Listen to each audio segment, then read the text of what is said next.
அம்மன் அருள் TV நண்பர்கள் அனைவருக்கும் எனது பணிவான வணக்கங்கள். நம்ம இந்த டிவியில ஒவ்வொரு மாத பலன்களும் பல பேர் சொல்றாங்க. அதே மாதிரி நம்மளும் இந்த ஜூலை மாத பலன்கள் சொல்லலாம் அப்படின்னு சொல்லியிருக்கேன். என் பேர் அனந்த நாராயணன். நான் மன்னார்குடி கிட்ட இருக்கக்கூடிய பாமணி நாகநாத சுவாமி சிவன் கோயில்ல பூஜை பண்றேன். கடந்த 20 வருஷமா நான் ஜாதகங்கள் எல்லாம் பார்த்துட்டு இருக்கேன்.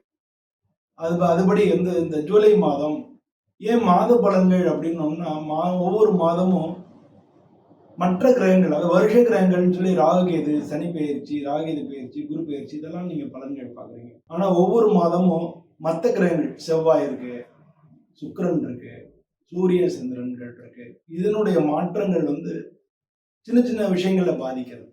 அது எப்படி பாதிக்கிறது அப்படிங்கிறத பார்க்கறது தான் இந்த பதிவுடைய நோக்கம்.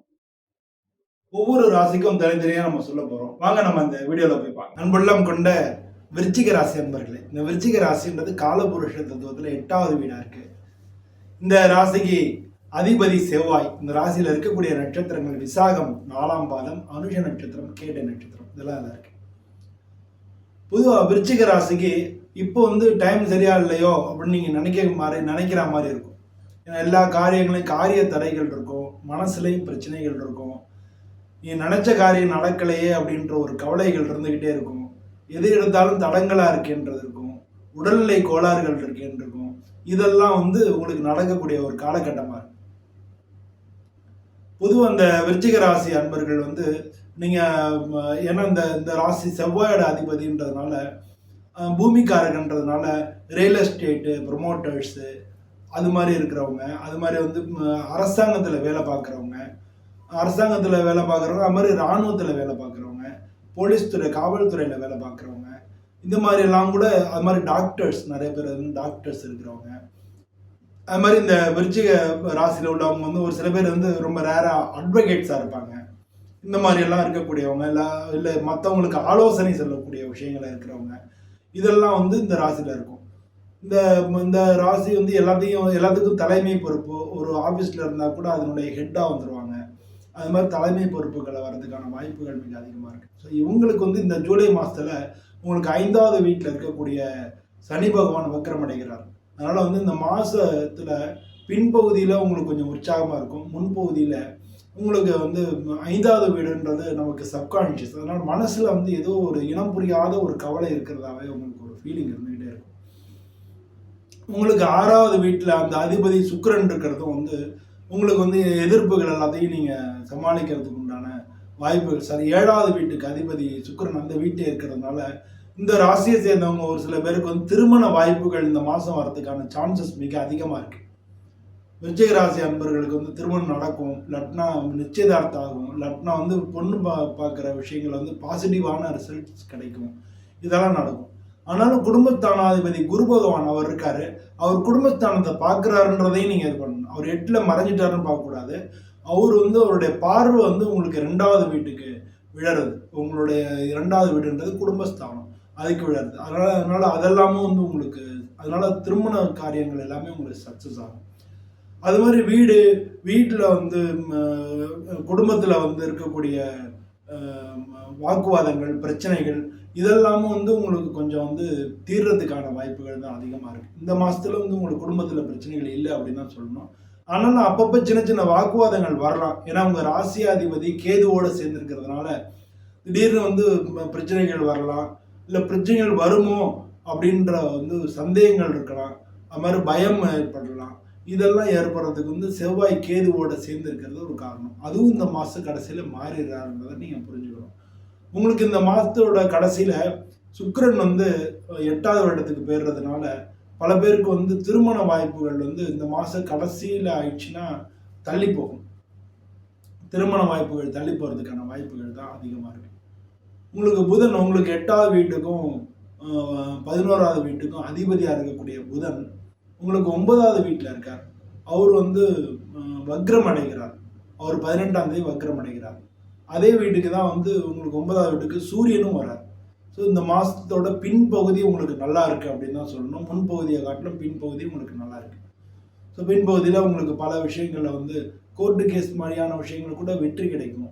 குடும்ப விஷயங்கள்லையும் உங்களுக்கு நல்ல திருமண வாழ்க்கையோ இல்லை குடும்பத்தில் உள்ள வாக்குவாதங்கள் மறைஞ்சு அந்த கருத்து வேறுபாடுகள் மறையறதுக்கோ வாய்ப்புகள் நல்லா இருக்கு. உங்களுக்கு ஏற்கனவே திருமணம் ஆயிருந்து அது பிரச்சனையாயிருந்து நீங்கள் பிரிஞ்சிருந்தீங்கன்னா 2வது திருமணம் செய்யறதுக்கும் வாய்ப்புகள் இந்த மாதம் வருது அப்படின்றத நீங்கள் புரிஞ்சுக்கணும்.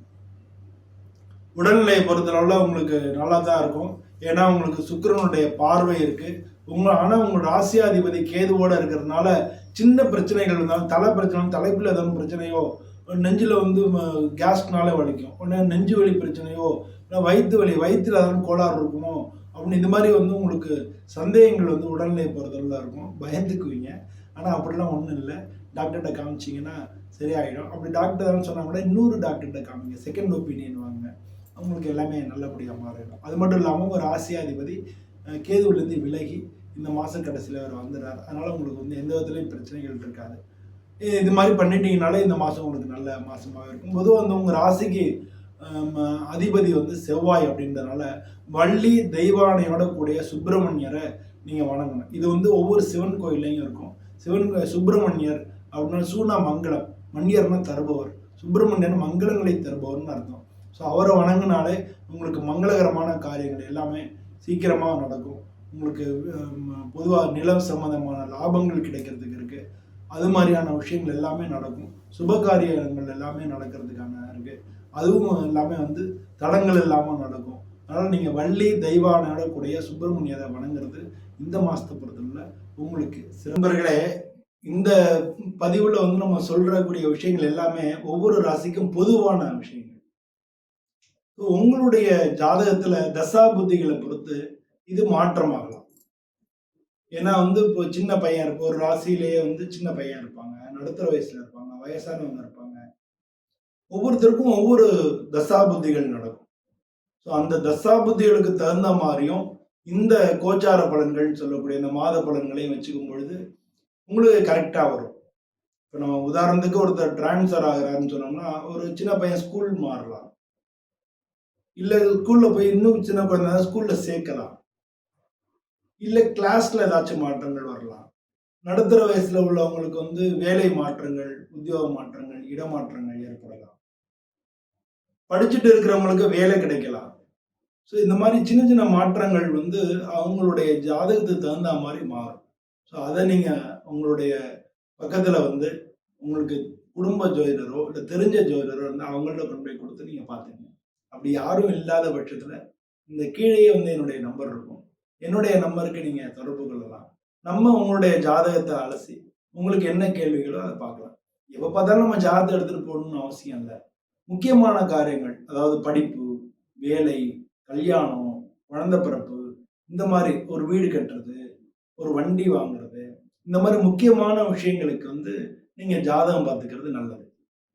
எல்லோருக்கும் எல்லா விதமான விஷயங்களும் கிடைச்சு வாழ்க்கையில் நல்லா இருக்கணும் அப்படிங்கிற நானும் சுவாமியை பிரார்த்தனை பண்ணிக்கிறேன். நன்றி, வணக்கம்.